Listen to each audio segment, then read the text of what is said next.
Bristol Community College, Mathematics with Dan Avedikian, Math 060, Topics in Developmental Mathematics, Section 2.4, Problem 7. This is Section 2.4, Problem 7. It says multiply the fractions 2 1/2 times 8. Well, when we multiply fractions, we want to multiply top times top, bottom times bottom. The 2 1/2 has the top and a bottom, or numerator and denominator, but there's a number in front, so you call this a mixed number. And the 8 has no numerator and denominator. It's just 8, it's a whole number. So the first thing we have to do is rewrite the problem in the correct format.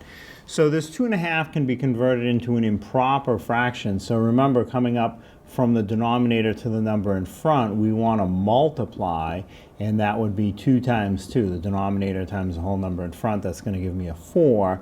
And then we want to add the result. We got the 4 plus the top, which is 1. So that would be 5, and the denominator stays the same. Now the 8 can be written as an 8 over 1. Any whole number can be written as a fraction by just putting a 1 in the denominator. Now I can multiply top times top, or numerator times numerator. 5 times 8 is 40, and denominator times denominator, 2 times 1 is 2.